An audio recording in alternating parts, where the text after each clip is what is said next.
I'm Venessa Giunta. I am an author and an editor and an all-around like to talk about things person and a little awkward sometimes.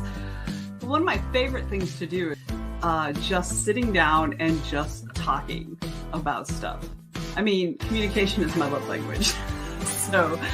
So that's really what I had in mind. I really wanted a situation where I could just have a conversation with somebody.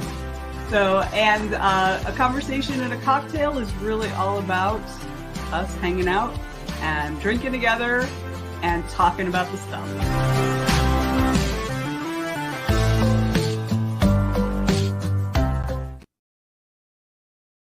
All right. Welcome, everybody. Welcome to A Conversation and a Cocktail.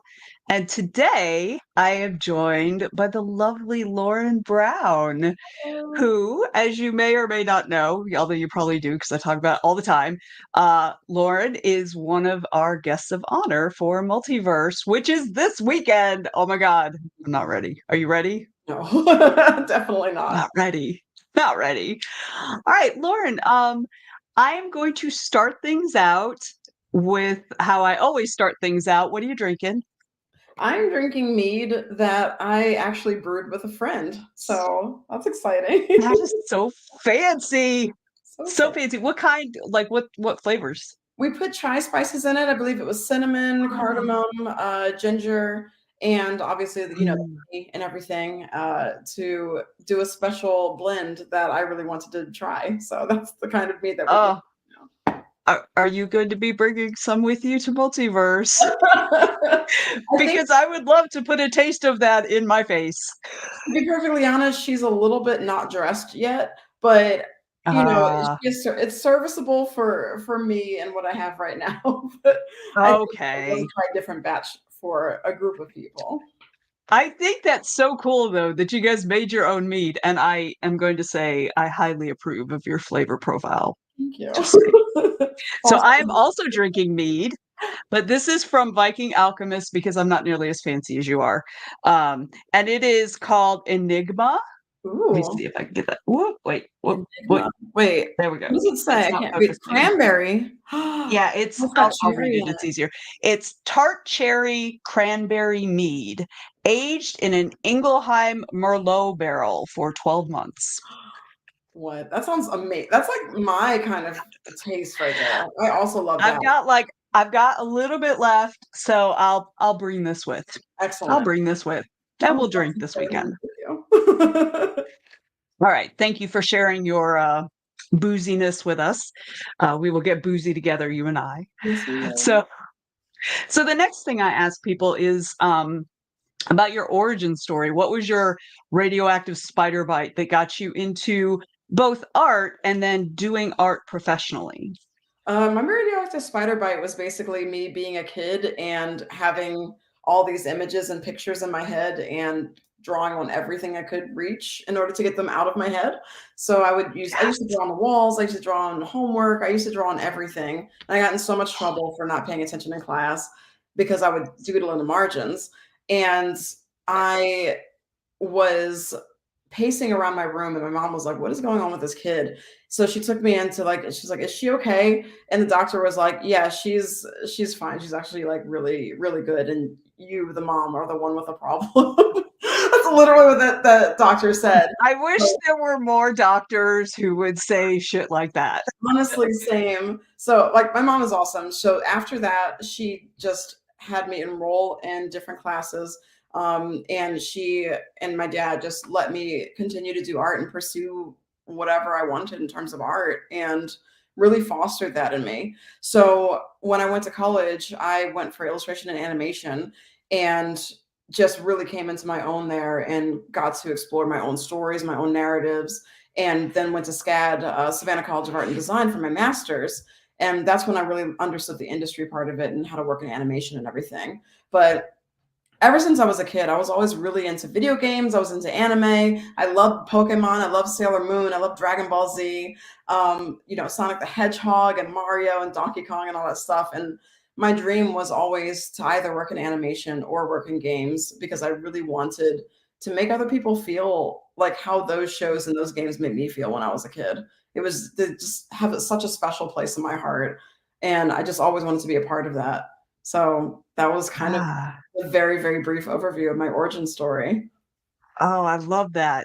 I love that. And, you know, it's amazing because, I mean, as people can see, you are the art director at Wizards of the Coast. I can't say the art. There's so many art directors at Well, Wizards okay, of the Coast.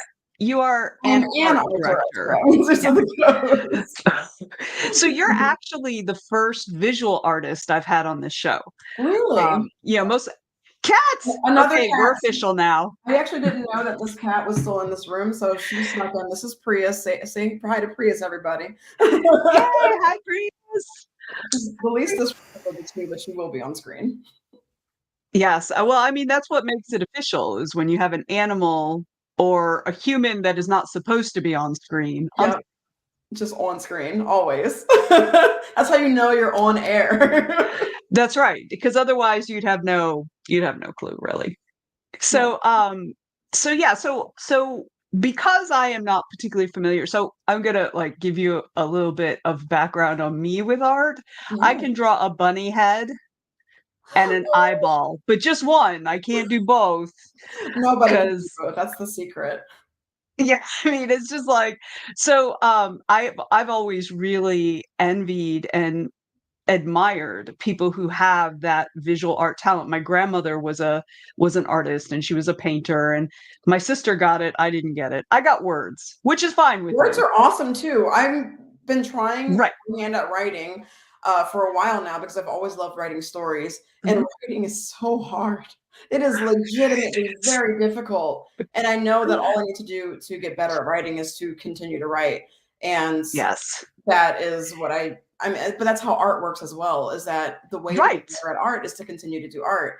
Now, I think really the only thing that differentiates people who are destined to be artists versus people who are non-artists, I think everybody has creativity in their bones, Mhm. is that dogged determination to just want to keep doing it Yes. over and over and over again. So that's really all it is. It's all practice. I started off drawing weird little monsters and like this stick figure alien that I call talking aliens. I don't know what that was, but that's where I started. And it just took practice and doing it every single day. So one of my missions Yes. in life is to try to demystify art a little bit, because I do think a lot of Mhm. people think that it's just like kind of this magical thing. And I'm like, no, it's not cute, and it's ugly, and you cry a lot, and you're And struggling, it's and you're like, I hate everything I draw, and yes. I'm throwing it away. I guess I should give up. And then you're like, oh, I guess I finished it, and I guess people might like it, whatever. And like, it's you keep going Yes. until you make art, and you have imposter syndrome the whole way, and you doubt yourself, and you still do it because these pictures in your head aren't going anywhere else. So that's, you have no Yes. choice, basically. Yes, and writing is exactly the same. Writing is exactly the same. I mean, obviously not exactly, but like the It's journey is the same, right? artistic Because journey. writing is a skill. Yes. Writing is a skill, and like you know, there are people who have inherent talent for it, just like with art. There are people who, like my nephew, he's never had art classes aside from like what you had in high school and junior Mhm. high, and he can just pick something up and he makes these cute cartoon things. I really want him to do it more professionally, but that's not his calling. But That's like, you know, there's some people who have that innate talent, but even if you have the innate talent, you still have to do the work, you do. right? You You still absolutely have to do work. Yeah, so we got a few people out there. We've got Anita said do. hi earlier and was all in for the official kitty sighting, and Sean is also here. Welcome, Sean. So okay, so what does an art director actually do? I mean, I feel like it's inherent in the words of the title, but from like a practical perspective. It's actually not obvious, and it's a very good question, because what an art director does actually looks kind of different between studios. Animation studios can have art directors, game studios have art directors, tabletop like Wizards has art directors. So it's like we all do different things based on where we are. And Mhm. basically, the my cat is about to reappear on screen. There she is. Yes. Yay! Hi, Prius. Look at that baby. That's your baby. She looks very much like Rafe, who was our cat. We had him for 17 years. We had to put him to sleep earlier this year because Oh, I'm he was so just old. You sorry. know, he had a full life. But in her face, Prius is a her. Yeah, she's a girl. Okay, Prius in her face looks so much like Rafe. It just makes my heart happy. Anyway, sorry. Go She's ahead. really Keep sweet. scritching and talking about being an art director. Absolutely. So, what an art director essentially does is they guide the overall look and feel, the artistic vision of whatever project it is that the team is working on. They are usually managers. They usually have a team of artists that work under them. And when things come to my plate, it is when they're like, okay, like I'm ready to present this concept that you've written out. Here's my take on it with my art. Do you approve it? Do you not approve? Let's have a discussion. I'm usually interfacing with other teams. I'm usually making sure that I'm a shield between my team and other teams who are non-artistic. So I am the bridge of communication between those sources. Yes. At Wizards, it's a little bit different because I'm not a manager there. I am on a team of art directors. So it's the same thing. We direct the vision of the projects that we're working on. We are setting the look and feel. We say, hey, we collect a mood board and say, hey, we want something that looks around like this. And then the artists go ahead and execute that vision based on what we asked for. They can add their own flair to it. But overall, the art directors are the ones who approve things. Hi, yes, thank you. Before the creative director or leadership sees it. Anybody above us, but it looks very different if you're in games versus if you're in animation. And overall, it's just like I'm guiding the look and feel of this project, and it's really so it's like the artistic version of a film director, really. Exactly. Yeah. Yeah. Oh, I love it. So I recently read that one of your projects recently won an award. Yes. Can we talk for a second about that? Absolutely. We wanted to run the visuals like kind of in the background behind us, but of course it's blocked copyright. Of course, yeah. Like we couldn't do that anywhere. It's on YouTube if anybody wants to see it. But yeah, we just won a Nick's Gaming Award for Best Game Trailer for Bloomborough's trailer, and that was a project that I took part in art directing along in partnership with Brazen Animation, which is an incredible animation studio based in Dallas, Texas. And their team was incredible. And me along with my team at Wizards of the Coast, we guided this trailer. We made sure that the look and feel was appropriate for our game, that the story was like what we wanted. We came up with the story in house, and then Brazen Animation executed the actual animation, and the look and feel, did all the concept art and everything. And it was a huge collaborative effort. It was really, really fun. That project was like my baby because I said very, very early on when we were planning for the trailer that I really wanted it to be 2D animation, because it was something that really lends itself to old school like things like Secret of Nim and like the On Bluth movies and everything. Like it had that nostalgic feel of like Animal Folk Warriors. So basically, what Bloomborough is a new set that came out in August for Magic the Gathering, which is a tabletop card game if anybody doesn't know. And each set features like different themes and different planes that the characters can visit. This plane is a plane that is only inhabited by animal folk, and they fight these massive threats called calamity beasts. And so it's very reminiscent of Redwall and Mouse Guard and all those things that we grew up with and know and love.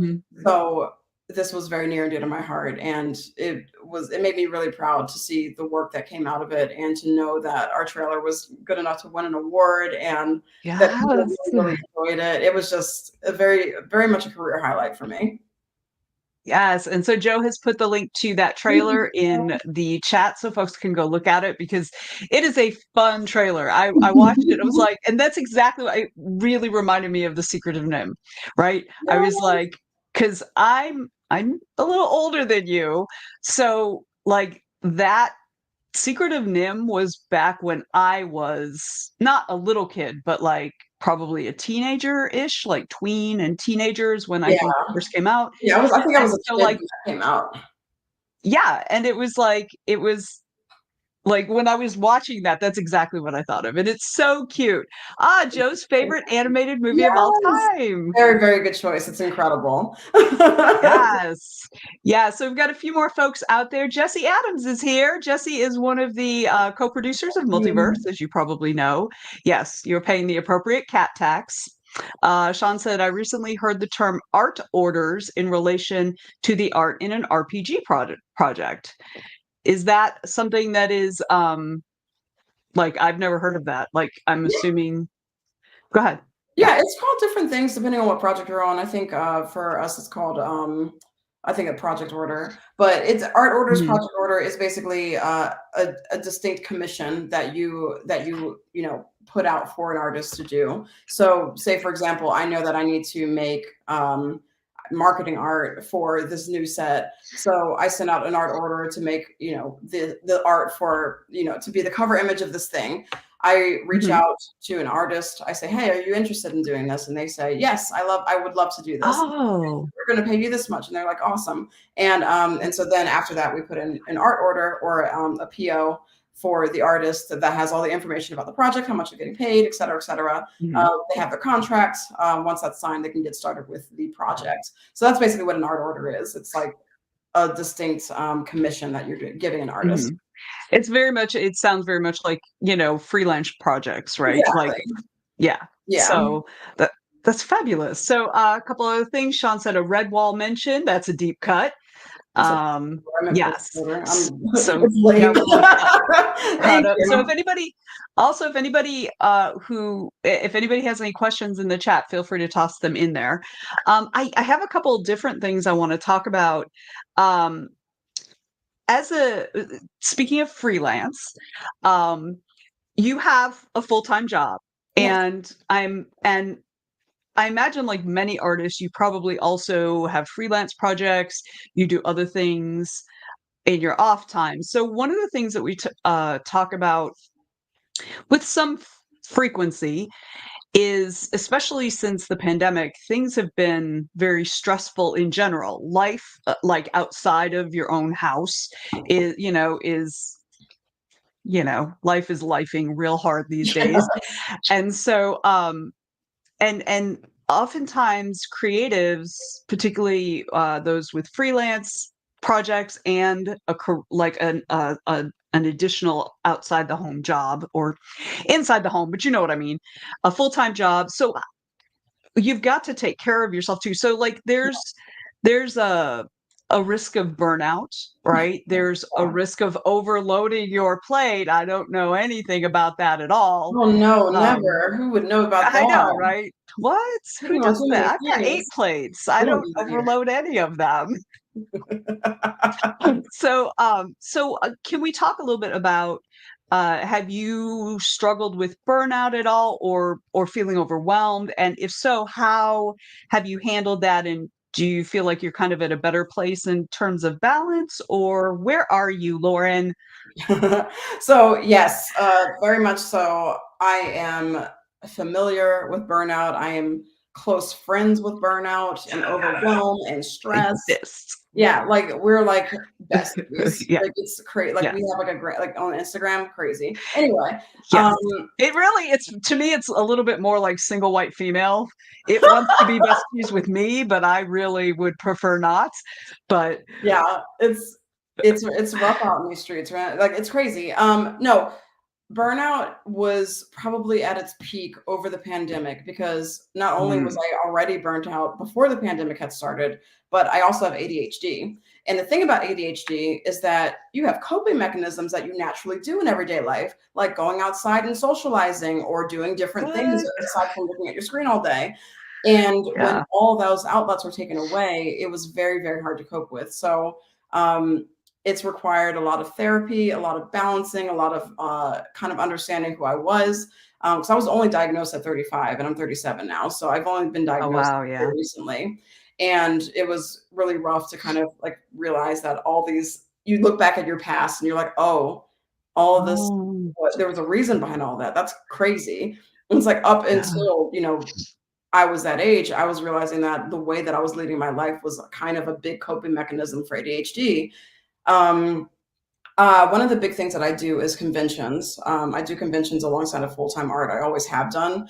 Part of it was because I wanted to have a source of income outside of my full-time job in case anything were to happen to it. I knew going into it that the animation, the gaming industries aren't necessarily the most stable of industries, even in the best of times. And I wanted to make sure that I wasn't caught unawares if anything happened to it. So I was like, okay, I'm going to do conventions because that'll help me keep doing my personal art. And I'm also going to do freelance so I can get those connections going. And oh, I'm also going to have an Etsy store so I can sell my art online and have this other source of income. And I'm going to do, I kept piling on and on. And this for 13 years, I was piling on alongside of full-time work. And now I also have a podcast that I started in 2020 as well called Painted in Color. And all these things were just on my plates and like they never came off my plate. And I got real burned out because like slowly that gas starts to run out where like you're basically running, you've been running on adrenaline for that long a period of time. And suddenly the adrenaline doesn't feed you anymore and it's rough. So I'm still kind of crawling out of the other side of burnout now. It's definitely gotten a lot better. I've been much more cognizant of resting and making sure that I am taking appropriate time to do things. I'm being honest with myself and with other people when they're asking me to do projects. I'm like, okay, I know who I am as a person. I know every time I do this, I say that I can do this and then I can't do it when I'm in the moment. So I'm going to give myself some padding of extra time because I know who I am. And I'm not going to keep lying to myself and thinking that I can get these done in a day when consistently I haven't been able to get it done in a day. I'm going to say, I'll give it 2 weeks or 3 weeks or a month. And I, just like I need this amount of time. And I can't take on projects that don't align with my values. It was a lot of work to get myself to the point that I am now. When it comes to like just work-life balance in general. And I'm still working on it. It's getting better. I mean, work in progress for everybody, I think. Isn't life just a big work in progress though? Oh my God. Yes, for reals. For real. Yeah. And I think that I wanted to touch on that a little bit because I know like there's so many people, because as you mentioned, when you were talking about using freelance kind of as a backup because you know that the industries that you're entering aren't always stable, right? And I think that's common of any creative field, like especially right now, in the last couple of years with AI becoming really big, it's terrifying, right? I mean, it's not like it was the most stable of fields to begin with. And now it's gotten even harder because I also feel like, I mean, AI is a huge thing, right? Like it's just, I'm not even going to go into it because I don't have that many good things to say about generative AI right now. And just like, I don't hate AI as a concept, but the means that it's being used for and how it's being used, the way it's stealing art and with no credit, no copyright, no compensation for artists, and destroying the environment to boot. That's the part that I am not into, and I would love us to find a way to have have better regulations around it, better environmental impact studies around it, just so we don't have to lose the earth that we're on. That would be super great and cool. Also using AI responsibly, where like you're not displacing a bunch of artists all the time because you're like, I can replace all these people with AI. No, you can't. But it's not only that. The creative fields have gotten so much more competitive because people have, and this is a good thing, people have more resources now because of the internet and just being able to learn how to do art. Like I see these, like there's 18-year-olds doing art that's like insane levels of skill. I'm like, I cannot believe they're so good, so young, and they have so much room to continue to even improve more. Woo, it's crazy. So I also like to index on not just what you can do as an artist, but like what other skills can you bolster? How can you make the art that you're making more unique? How can you embrace who you are as an artist? There's a lot of different things that you can do to combat how difficult it is right now. But the long and short of it is that honestly, most of my friends right now who have been in this industry as long as I have, or even longer, are unemployed. and Mhm. or are working just like part-time jobs and unable to find a full-time job in the career that they trained for their entire lives. And it's really scary. I feel extremely lucky to even be employed right now with a full-time job that's in Mhm. my field, because I could very easily be in that same boat with them too. I Yeah. really could. And I just feel fortunate, and I really want to help. So I'm trying to do my part to help. But it's rough. It's rough out here right now. It's the worst I've ever seen it. Yes, and I agree with you, and I think it's so important that those who are established have, they who have a platform and can add their voice to the conversation for those, because not everyone can, not everyone does, not everyone has the ability to do that. So I really appreciate the fact that you consider that part of your personal mission, Yeah. and I think that's fabulous. And I didn't really mean to bring up AI, but because it's a very emotional thing, in addition to being, financial. It affects people financially, it affects the environment, Yeah. it also affects the innate creativity and how people bring that out. But again, anyway, it's just such a big thing. But really, what I wanted to bring it up, as just a highlight of how challenging it can be a creative right now. So having, uh, maybe not pushing oneself to the level of burnout, but having multiple different ways, different streams of income, and things like that is really important to creatives of all stripes, I think. Yeah, So, definitely. can you talk a little bit about what different kind of streams of income that you have? And then after that, we're going to check in with the chat and see what folks are saying. And because I know there's a couple questions in there. So if you could just let us know, like, what kinds of things you do for stream of income. You mentioned conventions and Etsy and Yes, conventions are by far the best stream of income that I have outside of my full-time art. Like, obviously, like my full-time job is going to be my main source. right. Conventions are afterwards, and I know that if I index even more on conventions, I could, really supplement that income. But they Mhm. are exhausting. It's so much work Yeah. to make the art, to bring it, to set it up, to order the stuff from manufacturers. It's a whole thing. So I can Yeah. only do about 4 a year.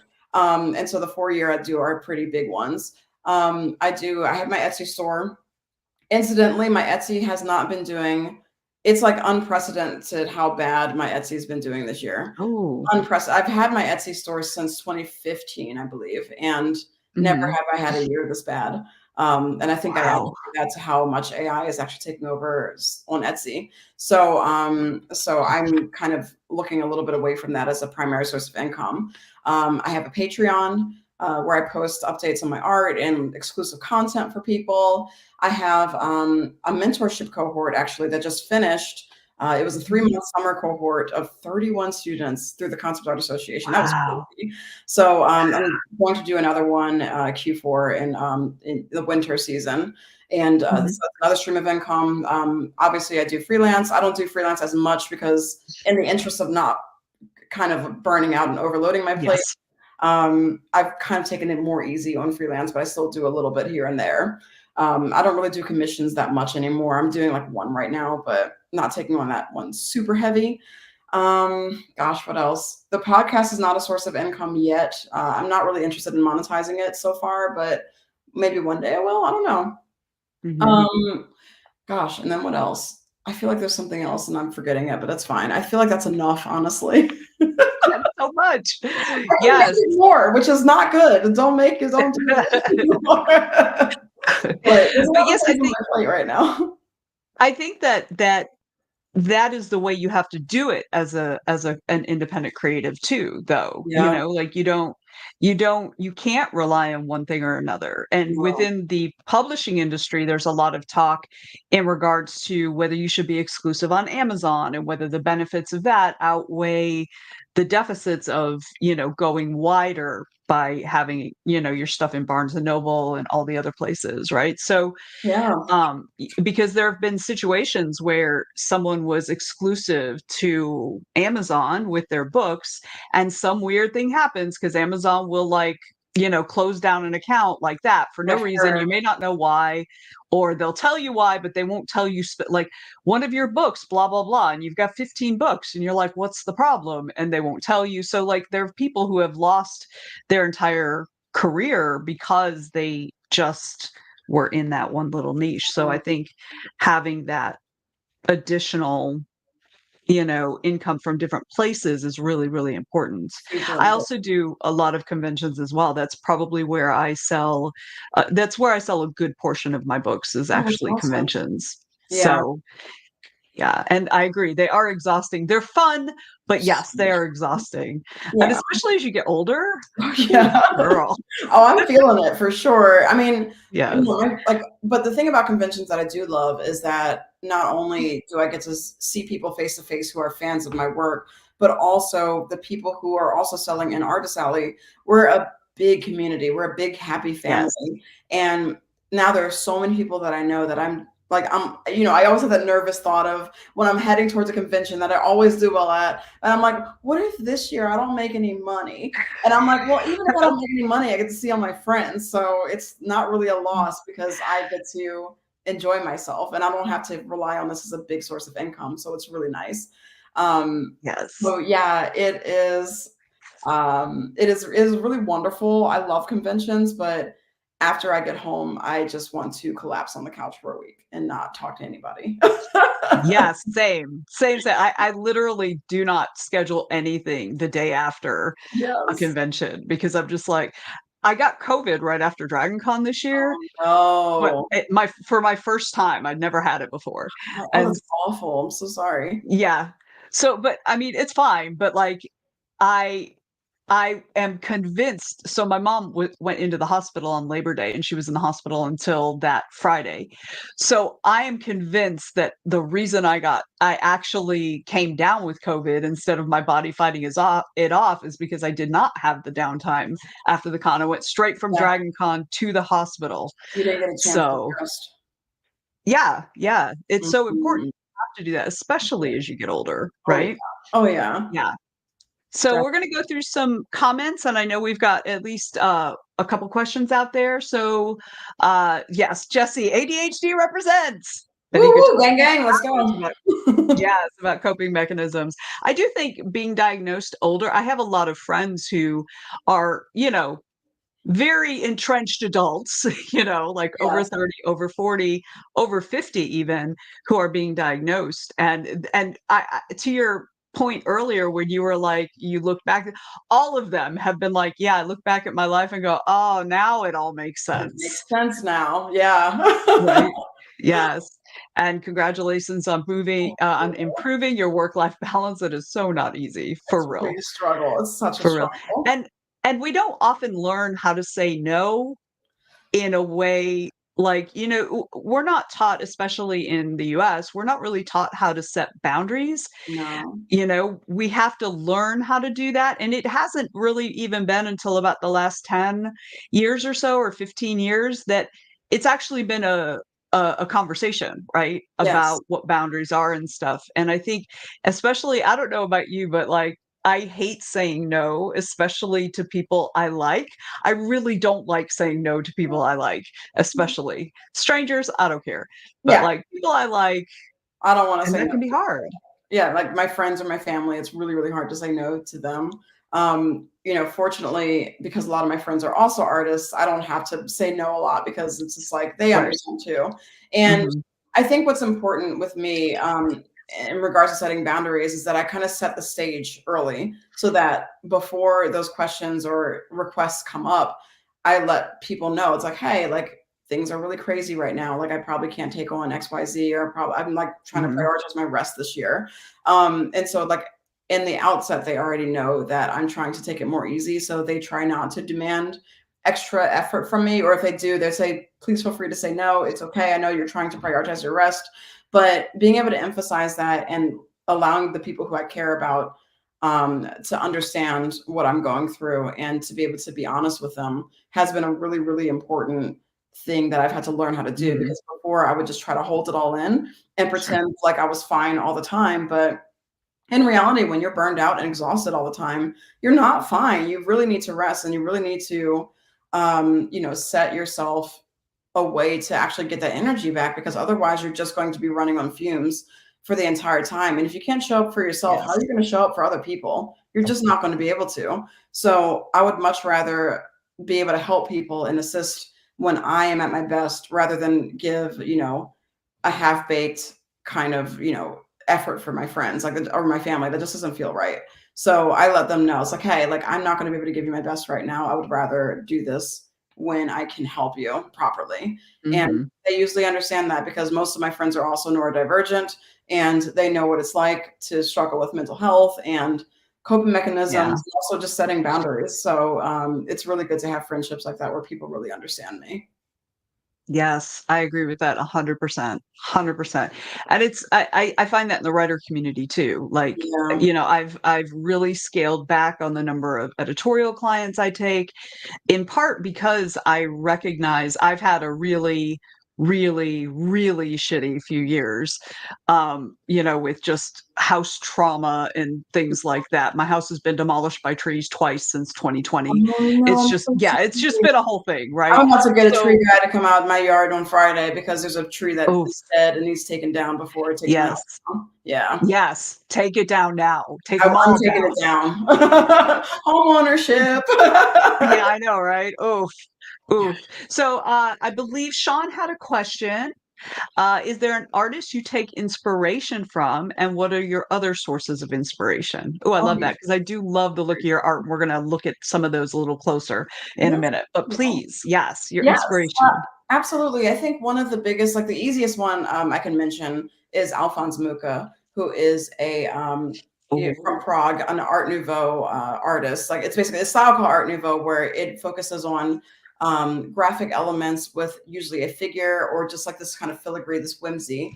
And it presents most of their subjects in like this beautiful framed kind of sense. But Art Nouveau can take many forms, but the way that people are probably most familiar with are the posters of women for like playbills or wine labels, or it's usually used as a commercial art, a means of advertising things.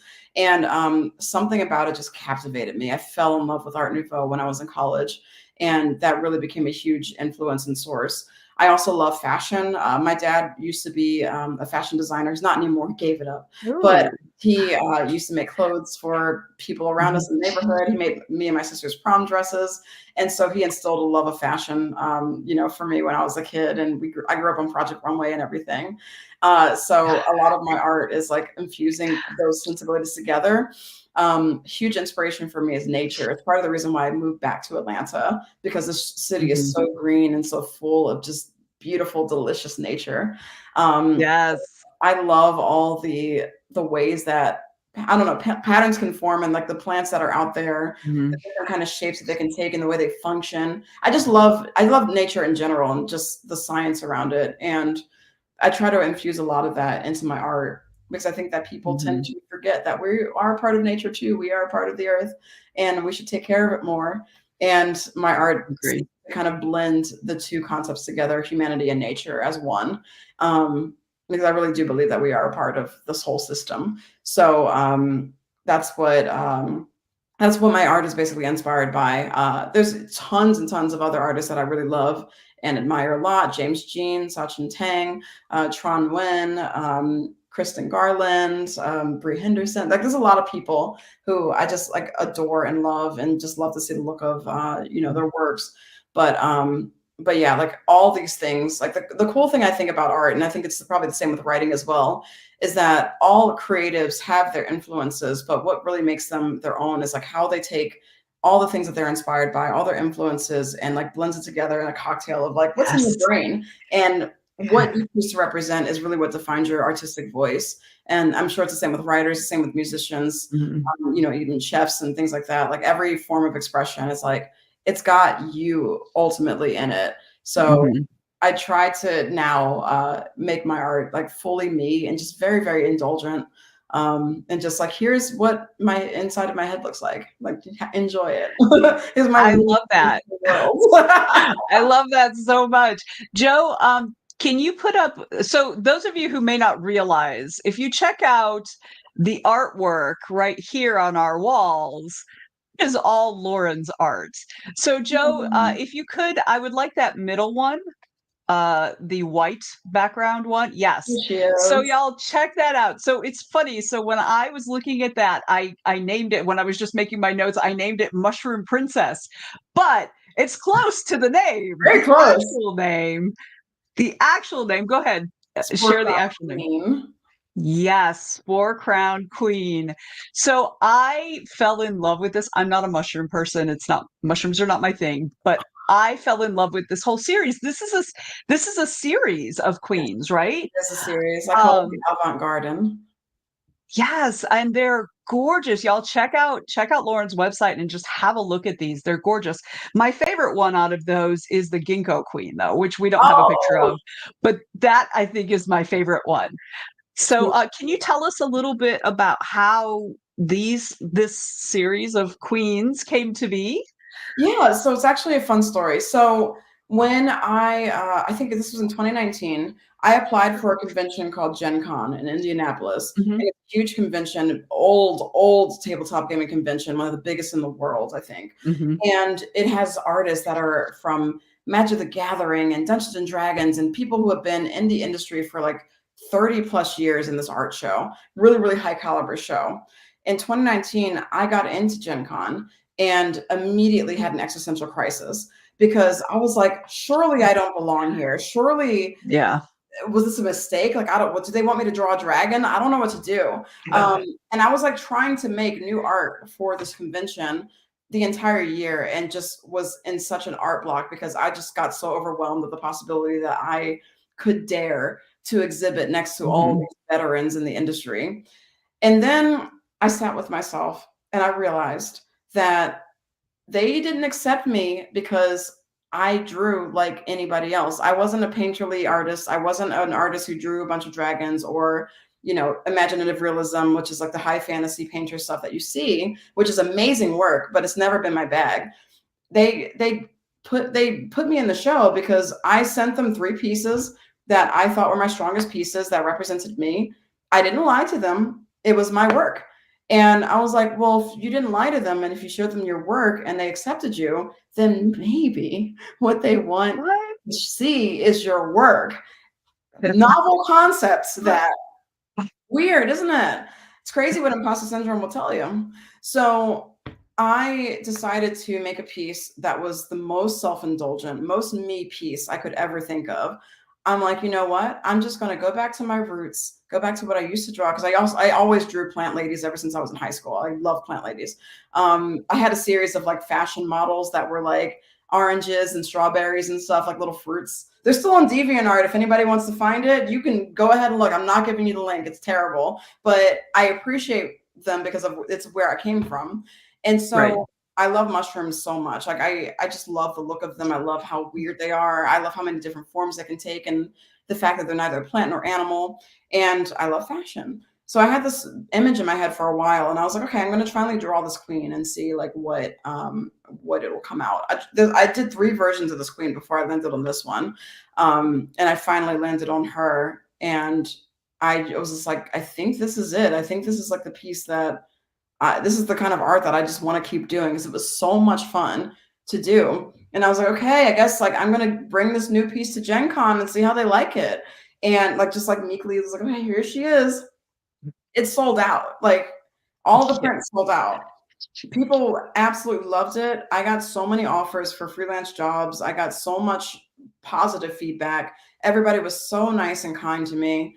And it just made me realize that, yeah, Gen Con actually does want me here and that I do belong here. I do fit in, even though I didn't think I fit in before. And flash forward to 2023, I've been going to Gen Con for a few years now, and they reach out to me to do the cover for the entire convention, which was like the biggest honor ever. And that was actually the piece that's on the wall back there too, that you have up. The one on the right. The purple one. Oh, the one on the right. The one on the right. The purple one is IAFA. IAFA, that's the other cover. Yeah. The one on the right. Joe, let's look at the one on the right for the Gen Con one. No, the other one. The other right. Yeah, the one with the horns. Yeah, the one with the horns. He's like, I have to find it.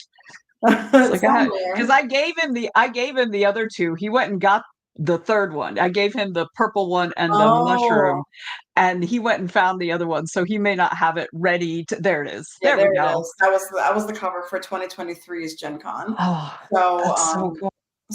so what more full circle way that could come about than like, you know, I belong here than actually getting the cover. Yes. That was the coolest thing ever.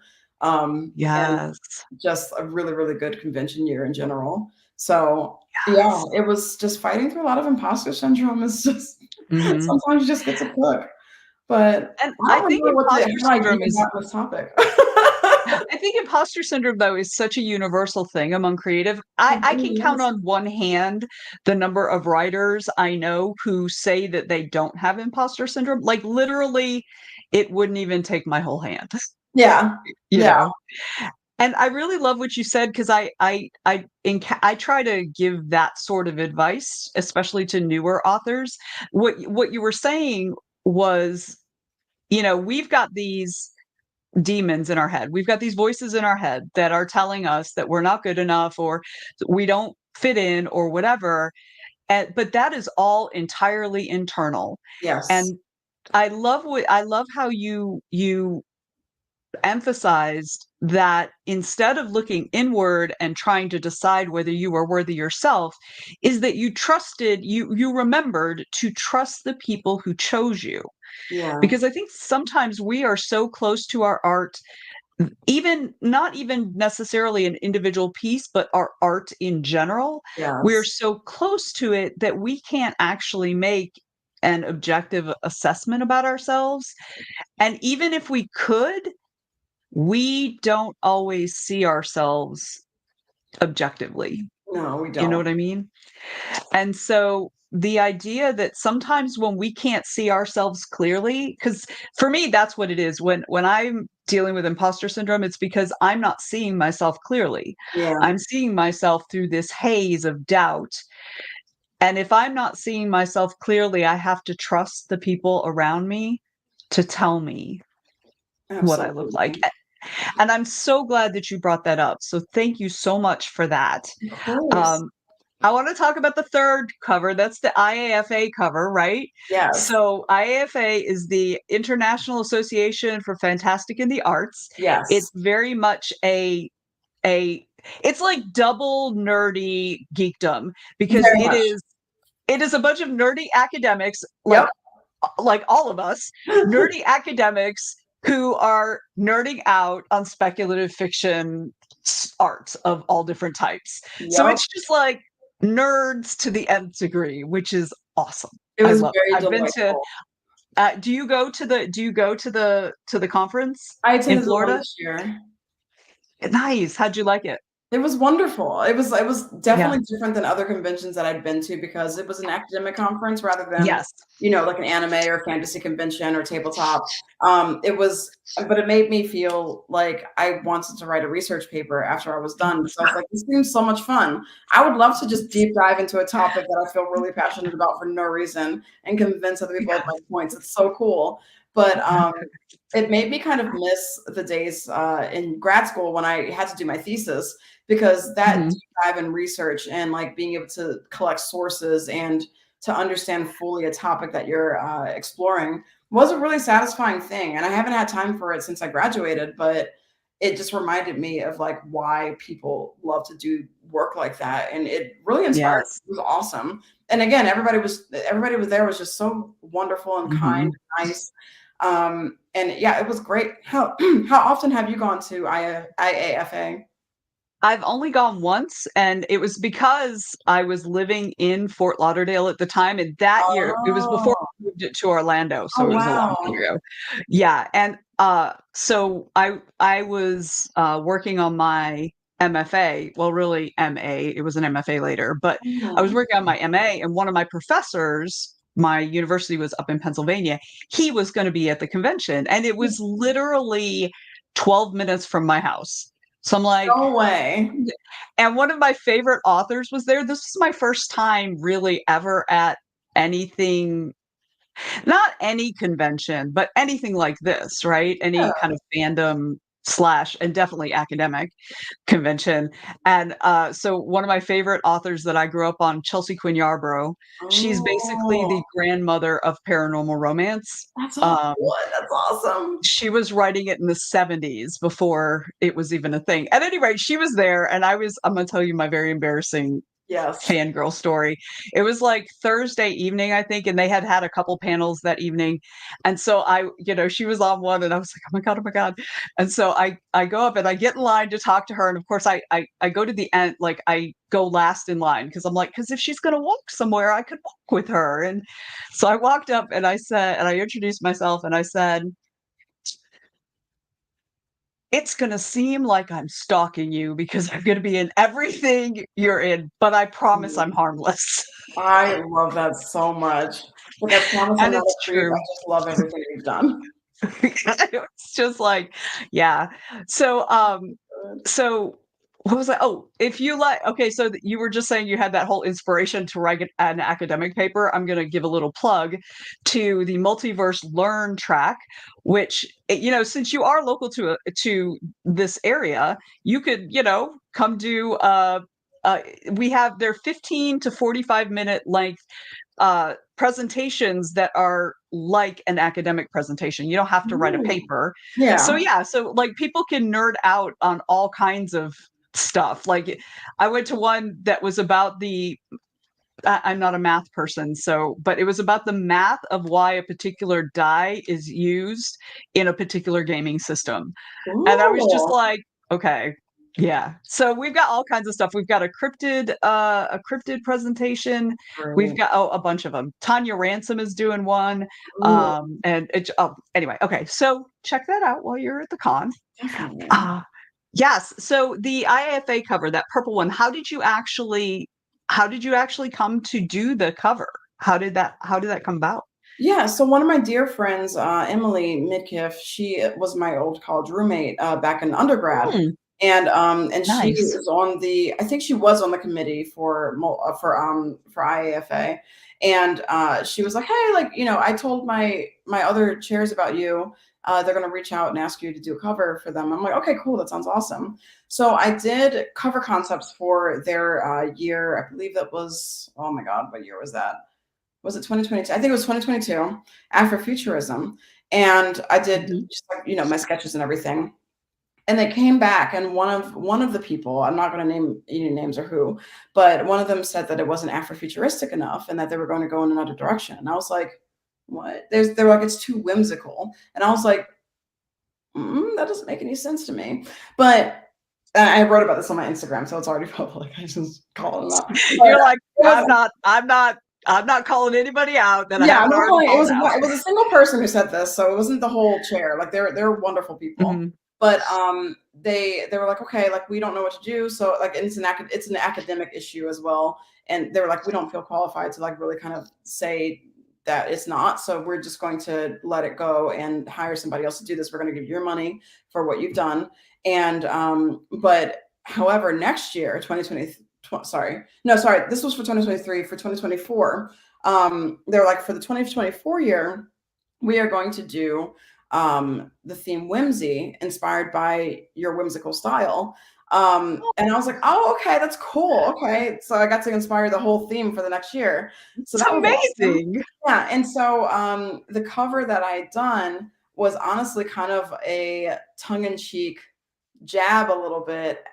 And I did a both whimsical and Afrofuturistic cover for Yes. IAFA to be like, I can do Afrofuturism, but I can also do Yeah. whimsy because I can exist in both Yes. forms. We are allowed to be Right? whimsical. I fully believe that. Yes. So, Yes. like I don't think that whimsy should ever be gated by anything. Like, like you're never too. I think whimsy exists in different forms, and the thing that I actually presented on, because I had an artist panel, which they don't often have at IAFA, I presented on how whimsy manifests in my body of work and the different forms of whimsy that my portfolio takes. So whimsy as a form of protest, whimsy as a form of kind of expressing inner thoughts or inner demons. Like there's different ways that whimsy forms and like the way that I address things, like dark topics, light topics, things that I really love. It really is a form of protest to be whimsical as a Black woman in this country, because oftentimes we are, you know, made to be seen as like, oh, you must be serious about these things. Like you must be. And I'm like, no, like we don't have to be always, you know, angry. We don't always have to be, you know, we don't have to, our fighting doesn't look like one thing. We exist in so many different forms and myriad places and myriad spaces. And we get to be all those things because it's just the things that we have to express are just, we could just be excellence and whatever, however our excellence manifests. And so I choose to manifest my excellence and whimsy. And it doesn't make me any less of anything to do that. And so that was kind of like my statement to, you know, to make this piece and be like, I exist in this space too. You know, my work can be Afrofuturism can be whimsical, and that's okay. Yes. So, so yeah, that was kind of how that piece came about. And like, they really loved it a lot. One of them, one of the organizers ran up to me when I was sitting in the lobby on my laptop, and he was like, hey, so the printers who printed your cover, and the cover came out really nice. They told me that they had to get out the 7th ink station just to print my cover properly. And they were so proud of themselves that they printed it well. And like, because it really came out, like the colors came out true to form. These are not easy colors to print. And it was just really, really awesome to like know that everybody was really receiving it, and even the printers were like into it. So that felt really good. Oh, I love that. That's so amazing. And you influenced the entire theme of the con, that really, you know, of the conference. That's just amazing. Yeah. I really love what you were just saying though about I feel like in modern times everything we are pressured to be reduced to one or two things, and humans are not one or two things. We are multitudes of things, multiverses of things, multitudes of things. Yes.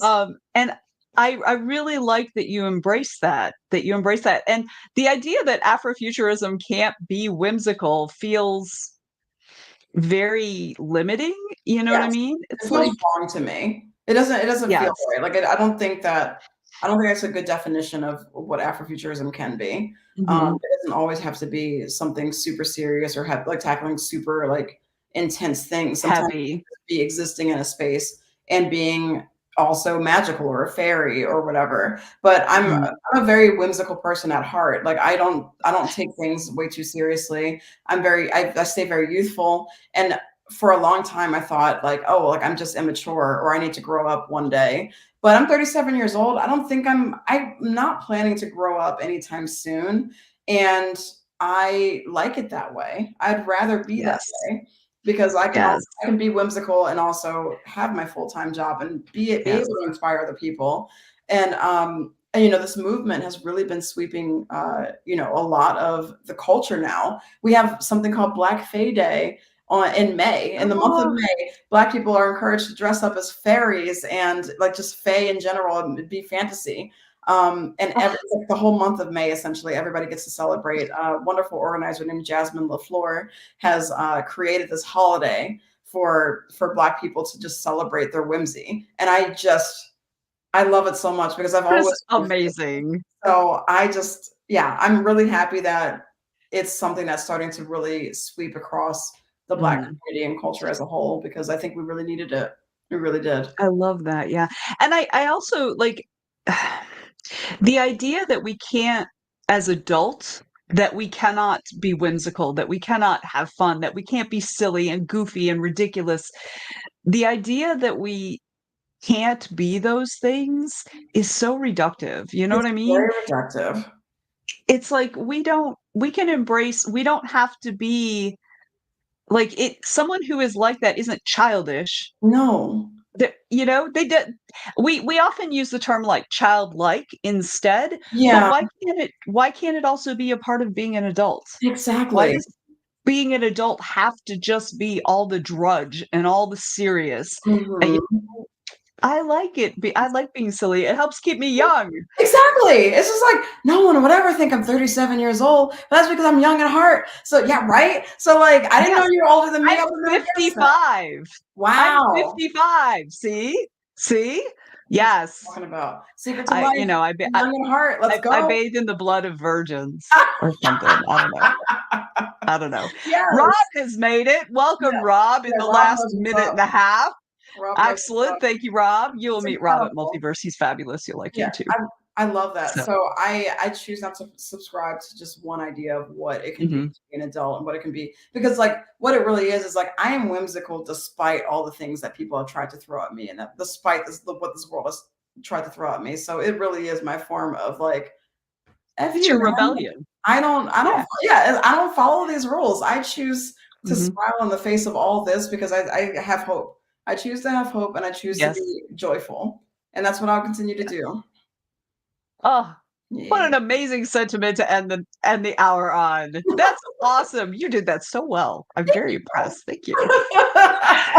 So I am so excited to have you at Multiverse this weekend. I'm so looking forward to meeting you in 3D and getting to see your art for real. And I've already been saving money because I feel like I'm going to have to buy something. Yes. So for the first time ever last year, I bought art at a convention. I'll usually buy I'll buy stuff in the dealer's rooms, but it's not often art. Not that I don't admire art, but number one, I can't always afford it. And number two, I only have so much wall space. Yes. But I bought some art. So I feel like I've started slipping down that slope, and I'm just gonna be buying art. So join us now, support it's all good. Yes, it's all good. I am happy to support my fellow artists, and I have, like I said, I have such admiration for visual artists, for people who have spent the time and the effort like you have to really create such iconic and such, in many cases, personal, a part of your personality sort of art. So thank you so much for sharing yourself with us. One day. This is fantastic. Yay. So I just want to follow up. We should have all your links in the show notes below to your Insta and your website and all that. Y'all check out Lauren's stuff. It's amazing. I would like, if you don't mind, to just leave folks with, if there might be people out there who are really interested, or maybe they don't think they can create an actual career out of their art. So if you can think of something that is just a piece of advice for someone who is thinking about or trying to walk the path that you're on. Yes, I wholeheartedly believe that what is inside of every artist's spirit is deserving to be seen and needs to be in this world. And it's something that nothing can ever replace. AI can't replace it. Others can't take it away from you. It's always going to be there. Try as much as you can to be authentic to yourself and to not water your voice down for anybody else. It is not an easy career to get into, but once you're into it, it is so rewarding and so wonderful. And even though it's rough right now, the pendulum will swing back. It always does. Artists are always going to be here, and we're always going to be needed, no matter what tech bros like to say about us. But it's really important that you continue to just keep going, no matter how hard it is. If you really, really want to do it. And it's okay to take breaks. It's okay to have some self-care. But ultimately, just don't lose sight of the fact that you are always an artist, and we always will need to see your work. So please share it with us. Oh, I love that. Thank you so much for joining me tonight. And just taking an hour out of your day just to be with us. And I'm really looking forward to seeing you this weekend. It was a pleasure. It was a lot of fun. Yes, yay, I'm so glad. So I do want to mention that Mr. Joe Compton, who is producing the show currently, will be doing a live broadcast of This Week in Indies on Sunday it's with Sean. See, I didn't even know that. Sunday at noon, which is our usual time for This Week in Indies. So definitely make sure you check that out. If you're not able to come to Multiverse, you'll still get to hang out with us. Multiverse. I mean, I won't be there. I don't know. Maybe I'll be there. Who knows? At any rate, please like, subscribe, do all the things you're supposed to do on YouTube to show us that you love us. Thank you to the audience for coming and hanging out with us. And thank you so much, Lauren. I really appreciate you. Thank you. And as always, it's always time to go indie now.